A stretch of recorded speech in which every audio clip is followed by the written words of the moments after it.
folks. This is Joe Milam with Angel Span, conducting the Young Lunch and Learn.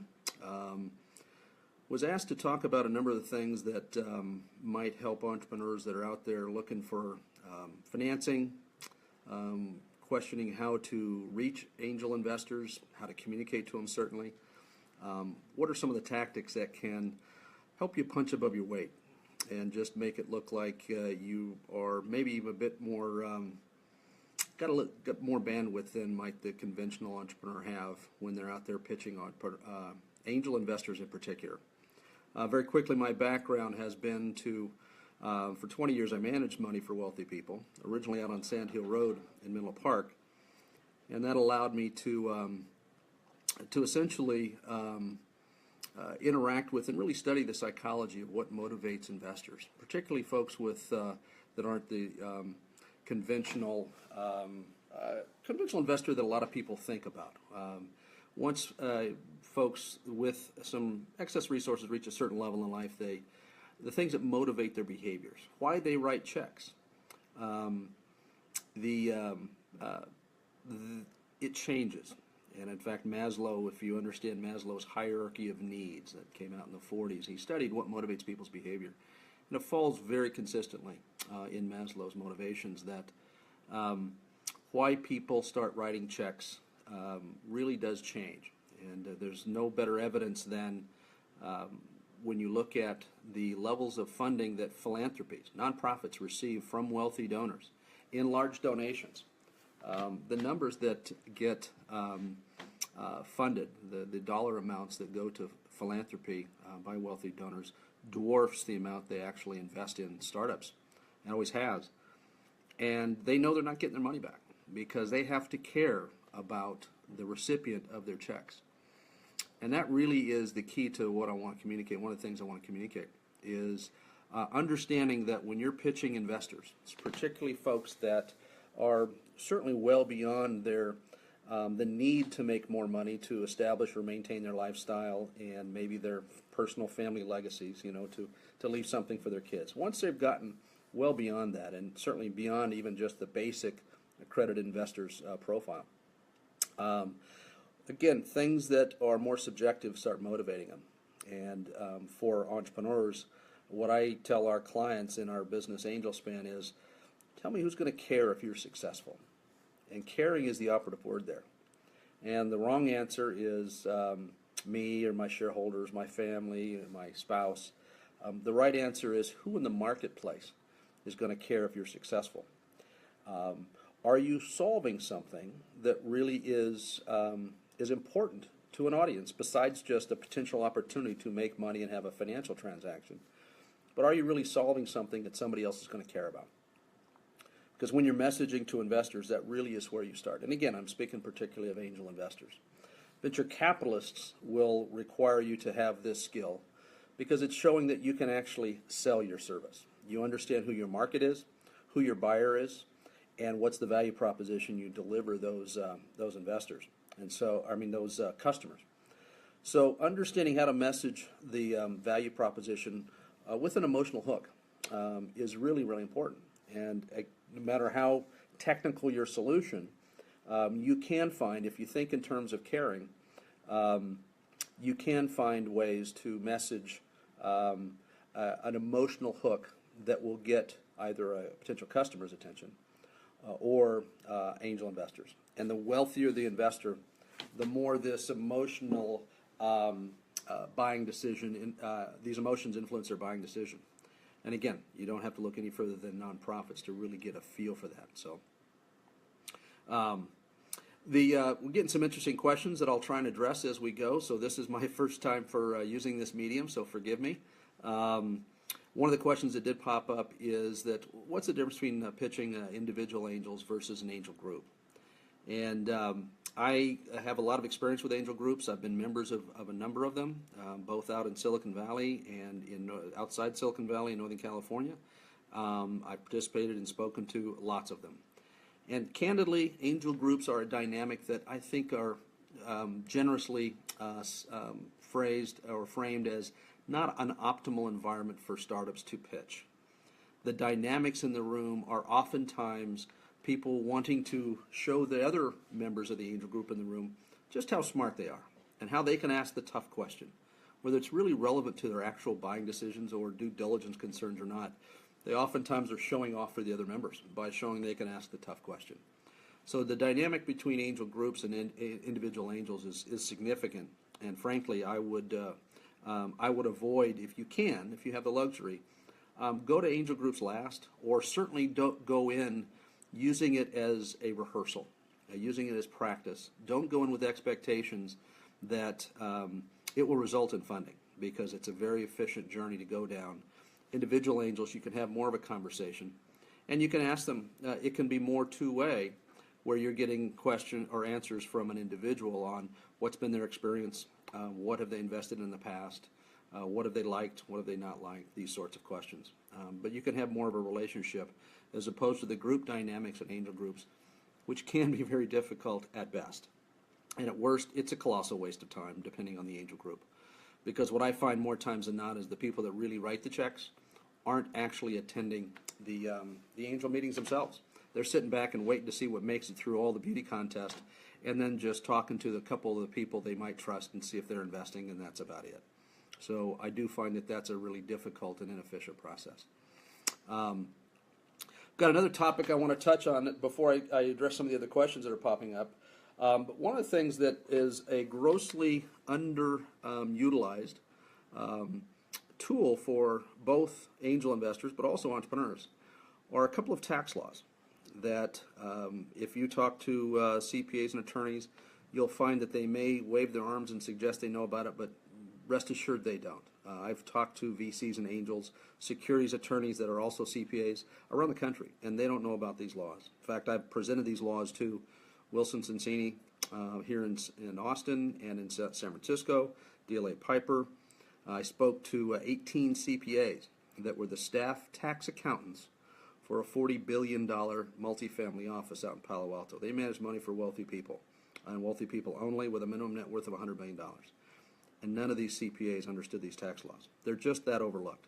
But they can make it easier for that startup, when you're talking to an angel investor, to potentially raise money, or at least raise your credibility in their eyes, because this has never been talked with them, and they've not been told about these tax laws either from their attorneys or CPAs typically.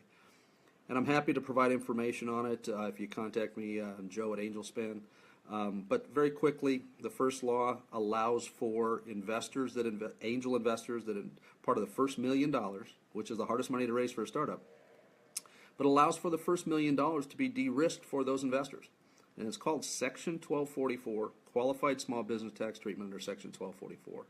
It simply says that the investors that are willing to be that early risk capital in a startup, their investment gets de-risked by allowing for any losses. So if that startup fights the worthy fight and does a good job and communicates well and asks for their help when you need it, but it still just doesn't work out, which does happen. Actually, the losses get sugar-coated by allowing those investors to deduct their losses actually against their own taxable ordinary income. You know, it's timely right now because we're in the middle of tax season, but this is something that's grossly overlooked. So it's a way to get that investor to potentially look at your investment as a less risky investment than maybe somebody else that's not talking about these tax laws. And so they can focus on what they might care about, what you're working on and what you're trying to solve, and really appreciate your passion at going after that solution and solving that problem in the market.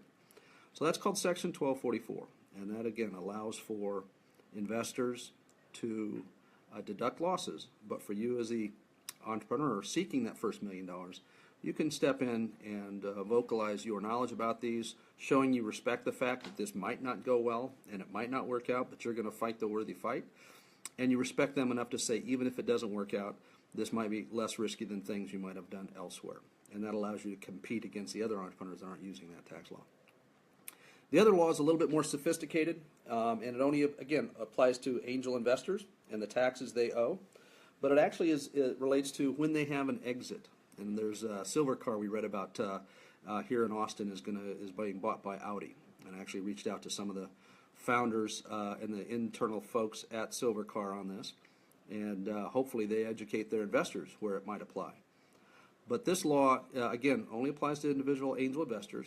and it's not just for the first $1 million, but for investors that invested in a startup where there might be an exit, and you may have to pay taxes on your gains. There is a law out there that allows profits to actually be tax-free if it took 5 years for that company to go from taking an investor's dollars and then finally getting an exit through a sale, typically a sale, not an IPO. So this actually allows for those investors to not pay any taxes on their gains. And again, this is a conversation the entrepreneur can have, because they could say, we fight the worthy fight and we aren't able to make it, you can deduct your losses against ordinary income. But when we are successful, and 5 years is typical, it sometimes takes longer, but that's almost good news that it takes 5 years, because if it takes more than 5 years to deliver that exit to those investors, it actually allows for those investors to pay zero taxes on the first $10 million of their profits, or 10 times their cost basis, which actually is greater. So if they put $2 million in a $5 million round and you get a big enough exit, they wouldn't have to pay taxes on $20 million of profits. And that's again, a nice conversation to be able to have, combining both loss, de-risking through losses, and then tax-free profits upon gains. So happy to provide more information on this. I do have a CPA, that Jason Graham with Anderson Tax in Houston, that is very much an expert on this and has worked with taxpayers all the way in an audit with the IRS on actually utilizing these tax laws. So just reach out to me at AngelSpan, Joe at AngelSpan, and I'm happy to forward materials to you and connect you to Jason.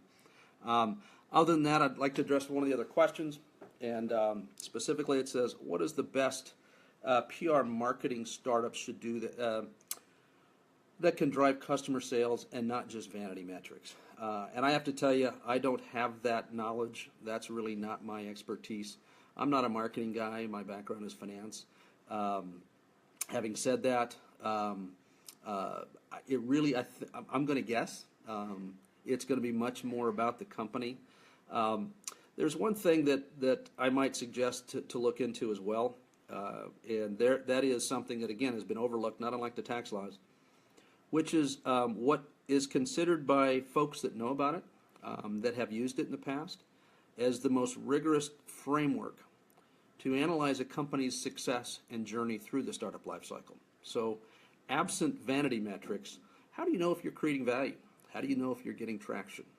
What's a framework that you can objectively assess a company, or as a company yourself, represent yourselves as you're building a sustainable business and you're on plan? You're both hitting your targets, whatever those targets might be, because not all metrics and not all KPIs are so measurable as to make sense. They're, in the absence of anything else, it's the best what investors can ask for. But at the end of the day, it's not just based on a few vanity metrics, or even if they're not vanity, if they're legitimate. There's a lot more to building a startup from the ground up than just a few KPIs on some things that might be measurable. And that framework is called the Bell-Mason Diagnostic. And you can Google it. There's plenty of research on it out there. But it is a crafted and back-tested framework to navigate the startup life cycle so you can build a sustainable business to monetize your good idea that somebody's going to care about. And that really is what the startup journey is about. And every company goes through different stages. And at every stage, not unlike building a building, you're standing up a business, just like you stand up a building when you build a building. And there's certain things to do along the way. And just like in a building, you have to concern yourself with the plumbing and the electrical and the walls and the foundation. Every startup has the same sort of primary things to do. Your team, you got to assemble a team. You've got your product or service that you're going to be building and bringing to the marketplace. You got the market, which involves marketing and sales and competitive landscape and positioning. And then you've got your operations, which is your internal controls of accounting, legal, and then obviously financing and fundraising. And those are the broad things. And each stage of the startup life cycle has very specific things you should be doing at that time on those topics. That's very well laid out and articulated in the Bell-Mason Diagnostic. So I might suggest that a more rigorous and more holistic way to view a company and measure your success is not just through measurable vanity metrics and KPIs, but in fact a broader way to assess we're building a business, we're building a sound foundation. In marketing and sales, there are KPIs, but in product development, there are KPIs as well. But if you provide a framework around all of that, not just a few vanity metrics because that's what somebody said was necessary, probably a relatively uninformed person, You're showing that, again, you're doing it in a responsible way and not just bending to the winds of fashionable metrics or vanity metrics. So hope that offers some help here. Another question here is, we keep hearing Austin Entrepreneurs ecosystem is thriving, and love the past young retalk with Freddie Del Barrio and Ryan representing it. Why do you think this is so? Well, again, I have my own opinion on Austin. I was down on Sand Hill Road in Menlo Park in the early 90s as the internet was taking off, and was a member of some angel groups down there. And in many ways, Austin reminds me of Silicon Valley, or my exposure to Silicon Valley back in the early 90s. What we read about out there today is the culmination of almost 50 years of, as they say, an ecosystem or a community evolving and learning. And Austin can't compare themselves to Silicon Valley because we're just younger. You know, really, since, as I've talked to people that have been in town longer than I, Austin really has started evolving in a more natural, organic way since about 2005. And with angel groups springing forth and getting a little bit of liquidity events that have happened with some of the companies, it's still in many ways like you'd think in its teen years. And so there's mistakes that are going to be made just like any teenager does, but that's part of the learning process.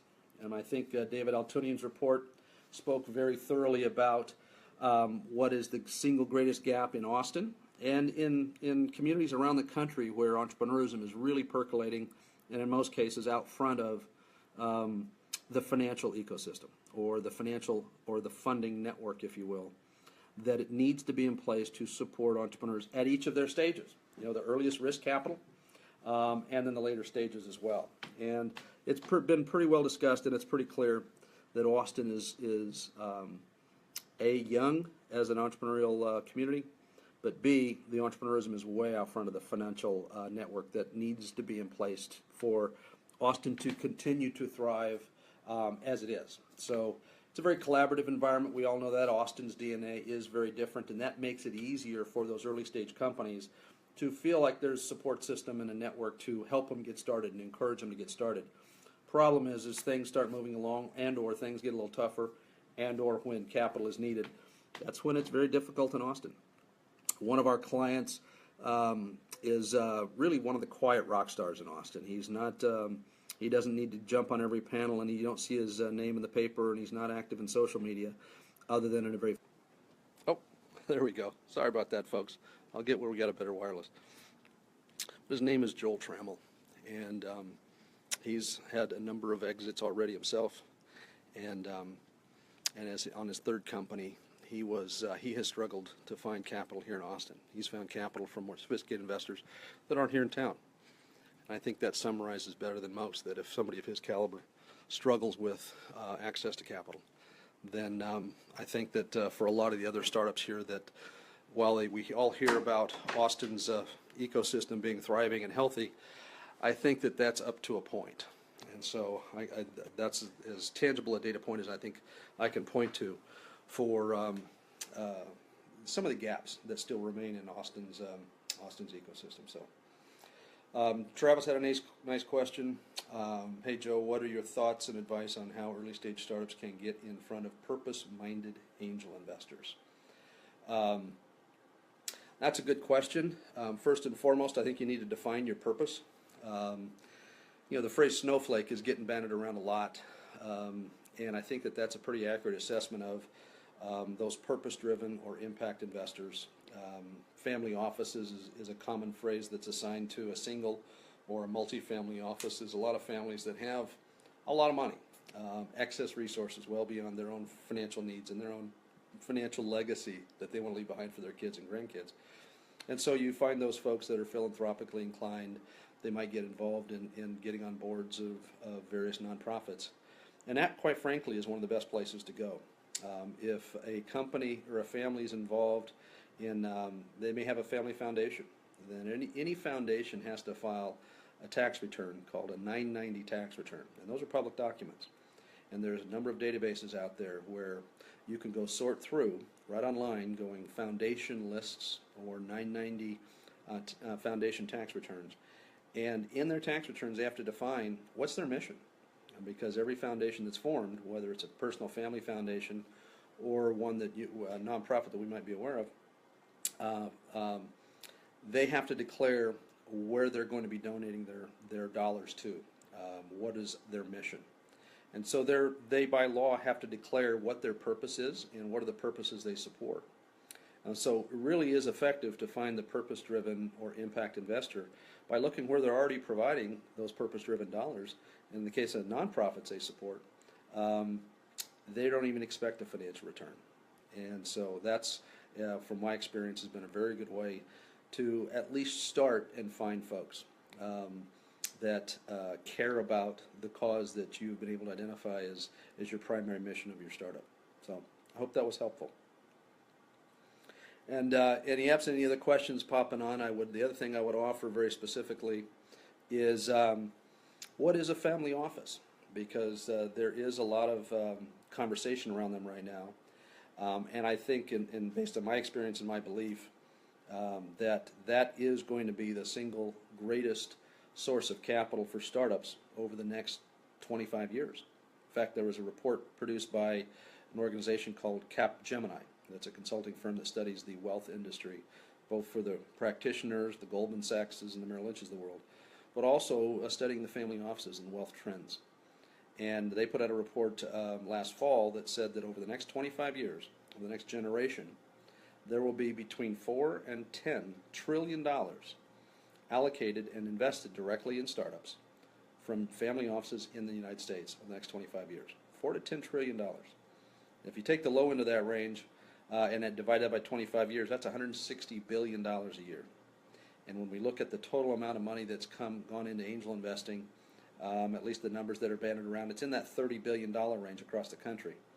So the family office money is going to dwarf what we're currently seeing from angel groups and one-off angel investing. But again, they have to care about where their money is being directed. They are not just to do it to make more money, but they're also not stupid money. You can't just sell the emotional hook and say, we're a worthy cause and you need to support us.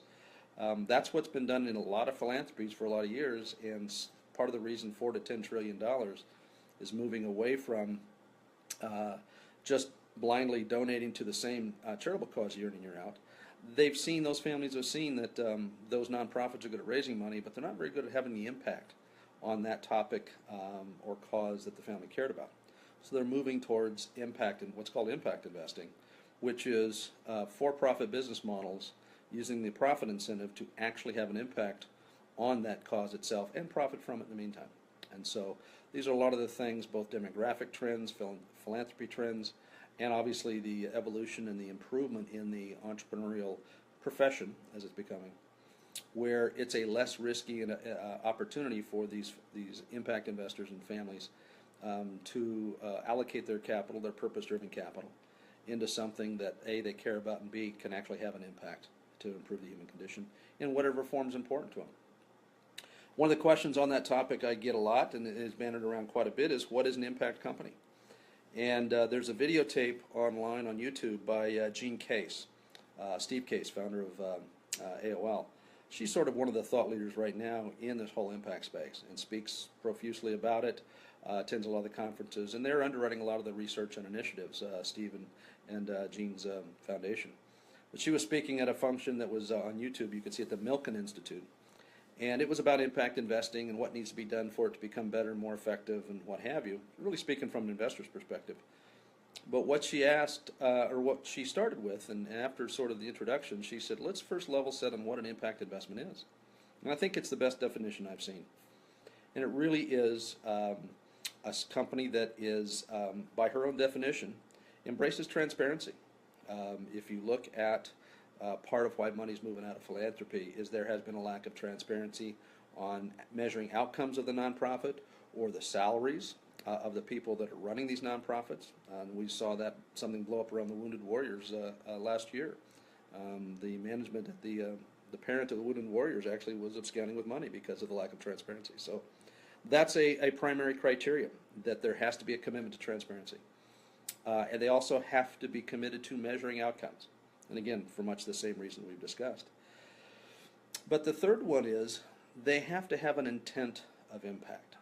And that was the interesting thing that got stirred up a lot of discussion amongst the audience at the conference she spoke at, because the notion of intent is in fact in the eyes of the beholder. If the entrepreneur says, we intend to do this, is that intent, does it fall within what's important to that potential impact investor or an audience of impact investors? And a gentleman asked a question in the audience. He said, well, I'm just starting a company, and it's a traditional startup, but I'm doing it in Baltimore because I want to help create jobs in Baltimore. So while what they're doing, it looks like it may be a traditional tech company, they're doing it in a location that could have an impact on jobs creation and the vitality of Baltimore. He says, am I an impact company? And Gene Case's answer was, you are for the families that live in Baltimore and want to see a more thriving jobs environment and innovation center. So for Baltimore families, you probably were an impact company. So it's a very important thing to keep in mind when, as Travis asked, how do you find purpose-driven angel investors? You have to have a purpose that's going to resonate and be able to articulate it as the entrepreneur. But you'd be amazed at how far afield you can define purpose or investors that might really it might resonate for. I met with a family office here in Austin 2 days ago, and on Wednesday, and they defined their impact as wanting to support Austin's startup ecosystem, the entrepreneurial ecosystem. They've made a lot of money in their family through generations, having been located here, and while they want to make good, sound investment decisions on who they select, they do focus and concentrate in Austin, and that's their choice to provide impact and give back. So anyway, I know these are supposed to run an hour, half an hour long. If anybody has got any additional questions that you want to post, I'd be happy to answer it. But those are really some of the topics that I find resonates the most with both investors and entrepreneurs is understanding that being able to articulate your why, as Simon Sinek so eloquently explains in his TED Talk on what's your why. I strongly encourage anybody that hasn't seen it to watch it. You have to be able to message a why. In the process of your constructing your pitch deck, constructing your conversation, you need to communicate that it's important to have a sense of purpose. And it doesn't have to be far afield from your business model, but you can't just talk about the science, the technology, or the amount of money you're going to make who you're sitting across from. They're not going to care. And you're going to come across as relatively naive. Second, as part of that presentation of being an adult, you a knowledge of those tax laws to shape both sugarcoating the downside, but also dangling a little bit of excitement on having profits be tax-free, shows a level of knowledge and sophistication that will set you apart as an entrepreneur. So again, I'm happy to provide that. You can go look them up. A lot of the language on the internet is pretty dry. It's tax code or accountants writing up these laws, but we've got a nice summary if you'd like, so just reach out to me at Englishman. And then third, keep in mind that these family offices are going to be there to fill this funding gap that a lot of us struggle with, both here in Austin and communities, frankly, around the country outside of probably New York, LA, and San Francisco. That when you can understand what motivates families, it ain't about the money, and they are lining up to write a lot more checks. They're not stupid money. You can't just sell emotion, and you certainly can't lead with profits. Then you will have an opportunity to be effective with these family offices. Unfortunately, they don't all hang out in one spot, and when they do, it's pretty secretive. There are conferences that are invitation only, put on by a number of organizations, a Family Office Network, Family Office Exchange, Family Office Association, but oftentimes you have to be a family office member. You can't just go pitch them. Having said that, it's not hard to start seeing some of the names that might be attending those and start identifying them, or just type in a Google search under what's a family office, and they might even give you some examples. But that money is coming. For those of you entrepreneurs struggling with capital right now, it might be frustrating, but there are going to be a variety of initiatives that are helping those family offices raise their velocity of activity, which is essentially the dollar amounts investing and the frequency of transactions. And that's just not here in Austin, that's around the country. So that's coming. I hope to be, I hope this was helpful. We did get a couple of questions here I'd like to answer real quick from a late joiner to this. Lorenzo asked, how would you evaluate success, and how do you know you've achieved it? That's profound. Those are questions you can reflect on life success. And Lorenzo, I think that given the absence of much more time, that's a bigger answer than I think needs to be addressed here. I did talk a little bit about the entrepreneurial journey and some tools called the Bell Mason Diagnostic that can convert sort of the subjective milestone accomplishments and traction that do reflect in a structured and organized way that you are creating value and building value and building towards a successful financial outcome. But beyond that, success is off. That's almost a philosophical question that and or may depend on your religion. So, your second question here is: we have a huge audience who want to be entrepreneurs that have day jobs. What would be the process that you would walk them through in order to be a full-time entrepreneur? Again, that's a if best way I can suggest that is to have entrepreneurs put themselves in the eyes of the people around them. And what I mean by that is their family members who might be dependent on them for their livelihood, a spouse, if you will, or girlfriends or boyfriends. If you think in terms of, if you can't finance the business yourself, you're going to need to attract money. So think in terms of what angel investors oftentimes look for. And one of the things that's a real key point here is that the journey takes longer than you think. It's harder than you think. You have to be committed, and you have to be pursuing something that you're passionate about. And it's not passionate because you're looking for a creative outlet, like an artist or what have you. You're actually passionate about solving a singular problem, and you have some degree of experience and awareness with that problem firsthand, such that you have been able to create or identify a creative solution to that somebody else hasn't for whatever reason. And that happens all the time. It doesn't have to be even that profound, but that really is a hard part because it's a difficult journey. I heard Mark Cuban speak a number of years ago when I was with a group out in Northern California. He came and spoke to sort of the annual meeting, and one of the things he said is, and this was particularly speaking to a group of recently graduated college students, but it was from the Sacramento Entrepreneurship Academy, so they were aspiring to be and trying to develop the muscle memory of entrepreneurism. And he told them, at least, what I strongly recommend is go try as much things as possible and live out of your house. Live out of your car, excuse me. Keep your burn rate low, keep your flexibility high, and go try a lot of things. He says, a lot of people don't realize how many things he failed at. As he said, I failed at prior to I was at broadcast.com or whatever the company he made all his money on. He said, I lived out of my house for 5 years, out of my car for 5 years after college. He could move all over the country. He was very flexible, didn't have big financial commitments, didn't have relationships that kept him in one location, and that allowed him to learn what to do and what not to do, to develop relationships with folks that might be supportive of him, either as investors or colleagues or potential partners or what have you. That was one of the best pieces of advice I've ever heard, particularly for that sort of newly minted college grad, because entrepreneurism is heady, it's intoxicating. Once you start down the path, you almost become unemployable. You really can't work for somebody else because the adrenaline rush that comes with both the highs and the lows is intoxicating and somewhat addicting. And you would find that if, as they said in Top Gun, if you're not flying at Mach 2 with your hair on fire, it's just not going to be good enough for you. And that really, this entrepreneurial journey causes that to happen both in the good times and the difficult times. But it is an emotional journey that you just can't find anyplace else. So with that, I think we probably run long enough, and I hope this was interesting. And I'm signing off here, but if anybody has any follow-up specific questions, I'm happy to help. Bye-bye now.